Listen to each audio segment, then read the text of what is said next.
Hello friends, बरायबाय Bodo info official YouTube channel आसा खालामो नोंथांमोना बयबो मोजाङै दङ। दा फाइनाली बिटिआर आव गोदान साख्रि लेटेस्ट आपडेट सफैदों बेनो जाबाय Grade-4 हिसाबै। स' बेयाव गोबांथार डिफारेन्स दङ बेखौ जों नायगोन A to Z। स' बेखायनो भिडिअ एसे गोलाव जागोन नोंथांमोना A to Z नाय बेनिफ्राय एप्लाइ प्रसेस भिडिअ दा बावैनो फर्म फिल आप खालामनाय फैगासिनो दङ। नोंथांमोना अफिशियेल नटिसखौ नायग्रोदो आरो जायफ्रा चेनेलाव गोदान साबस्क्राइब खालामना लाबानो जाबाय जाहाथे नोंथांमोना latest Bodo Job Info YouTube चेनेलाव मोननो हायो। दा जोङो अफिशियेल साइडआव फैनाय लोगो लोगो नटिसआ बेयाव फैथ'वाखै आसा खालामो थाबैनो फैथों नटिसआ बेयावनो आरो बे नटिसआ बबेयाव मोन्दों आं नोंथांमोननो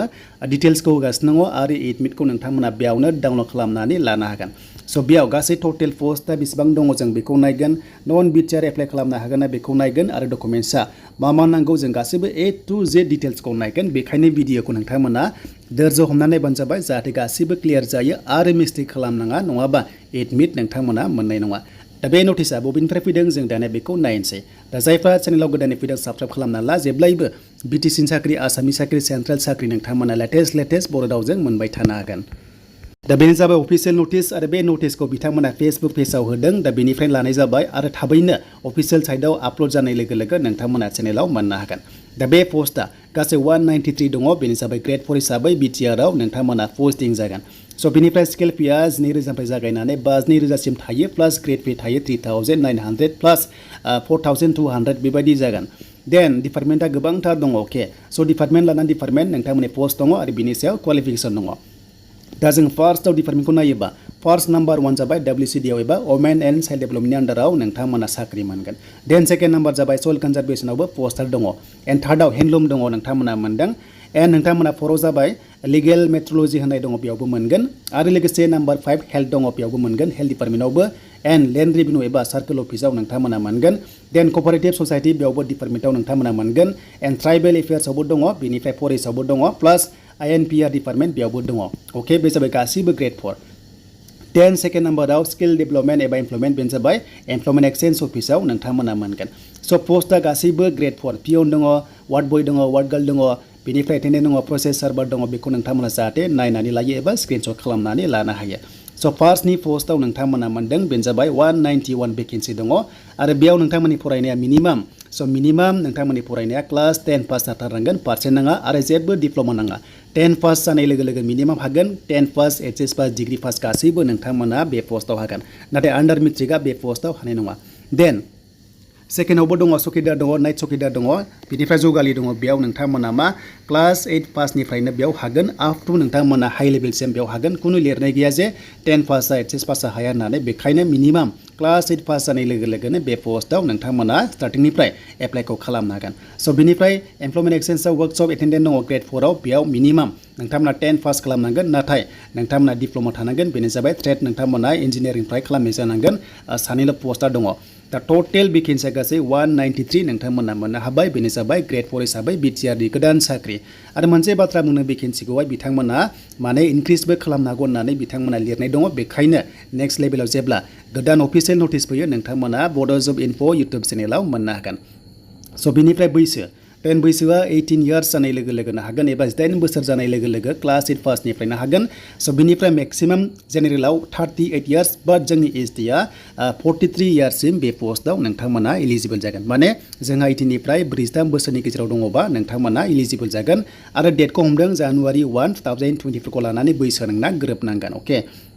स' बेखायनो नोंथांमोना एडमिट कार्ड नांगोन बार्थ सार्टिफिकेट जुदि गैयाब्ला आरो जुदि एडमिटआ जुदि मिस्टेक बा बार्थ सार्टिफिकेट थाबाबो नोंथांमोना जागोन बैसोनि थाखाय खुनु टेनसन गैया। देन हाउ टु एप्लाइ होननाय लोगो लोगो नोंथांमोना अनलाइन जानाय नङा थांनाय बारनि बायदि फरेस्टनि बायदि सेम एप्लाइ खालामदों बेनो जाबाय CSB आव नोंथांमोना हरनांगोन। स' बे फर्मेटआ बबेयाव मोनगोन आं नोंथांमोना गाबोन लाबोगोन बेनो जाबाय एप्लाइ प्रसेस भिडिअ खालामनायावनो नोंथांमोना फर्मेटखौ डाउनलड खालामनानै लानो हागोन बेनो जाबाय फर्मखौहाय। स' बिनिफ्राय गांनै फट' कपिस नोंथांमोना नांथारगोन आरो बे फट'सआव नोंथांमोना माखासे डिटेल्सखौ नेक्स्ट लेभेलाव मोनलांबाय थागोन।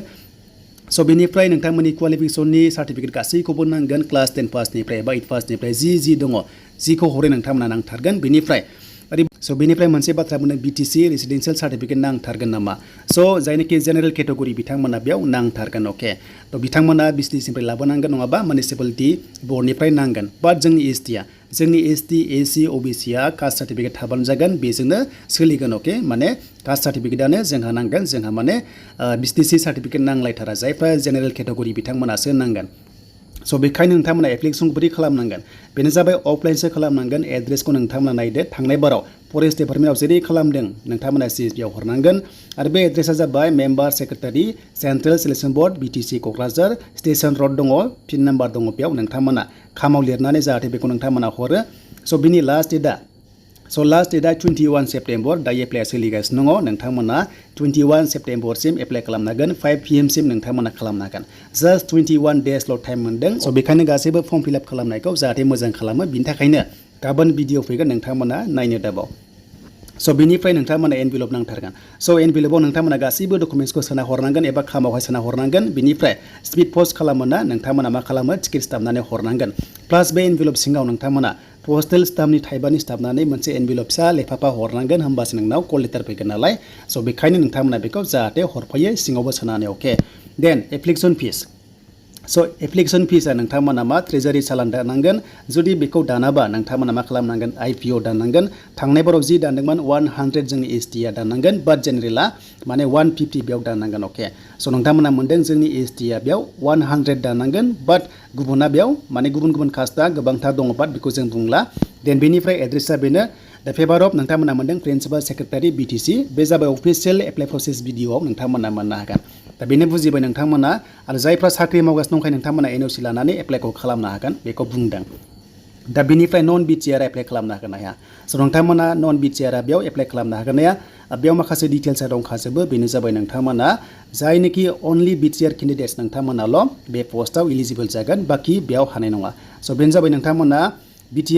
अनलि BTR नोंथांमोना केन्डिडेट्स बे पस्टआव नोंथांमोना एप्लाइ खालामनो हायो अके गुबुना बेयाव हानाय नङा दा बेनिफ्राय एग्जाम जागोन ना जाया स' बेयाव एग्जाम गैया खालि अरेल टेस्टल' लागोन आरो जायफ्रानो डकुमेन्ट्स गासैबो अके भेरिफाइ खालामनानै कल लेटार हरगोन एडमिट हरगोन बेनिफ्राय नोंथांमोनखौहाय अरेल टेस्ट लानाय जागोन दा बेनो जाबाय Grade 4 साख्रि देन बेनिफ्राय Grade 3 फैनाय लोगो लोगो नोंथांमोना बड' जब इनफो इउटुब चेनेलाव मोनगोन एप्लाइ प्रसेस भिडिअ नोंथांमोना गाबोन मोनगोन फर्मआ दंखायो नोंथांमोना जाहाथे नेक्स्ट भिडिअ नायो